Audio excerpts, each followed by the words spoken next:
look, human beings, we can't help ourselves but compare ourselves to others. And comparison is the deadliest thing we can do to ourselves, because we will always come up short. And Right. all it does is exaggerate all of our insecurities. It's okay to enjoy other people's success, but you let them live their lives and you live your life. Oh, and by the way, they're curating their social media. That's not really their life. And so you're making decisions based on how you feel, based on their curated things. I know, I've talked to so many millennials. I know somebody who's out of work, really depressed, and yet she goes and does all these things so she has the appearance of this amazing, successful life.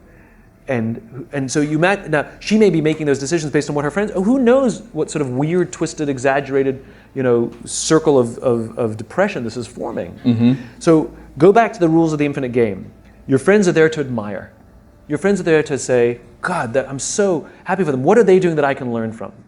I'll give you an example. So we can all fall into this trap. So in my business, authors and speakers and folks like us, we're all comparing ourselves to each other, and sometimes it can get silly and competitive.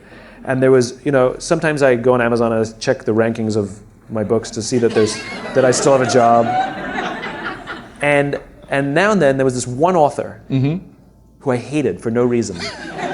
He's very smart. His work's incredibly good. He's incredibly well respected. I respect him, but I hate him.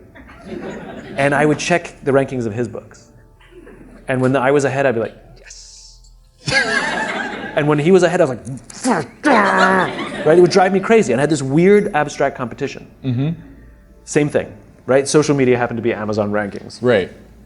And I would check in all the time. I'd always check in, mine, his, nobody else, just mine and his.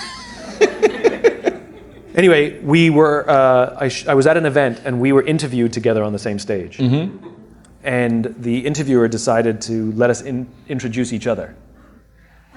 So I went first. I had to introduce him.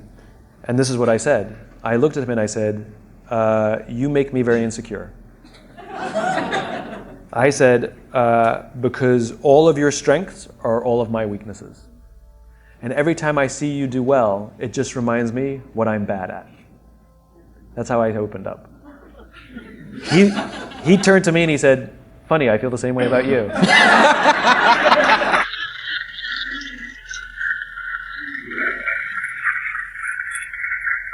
And now we love each other.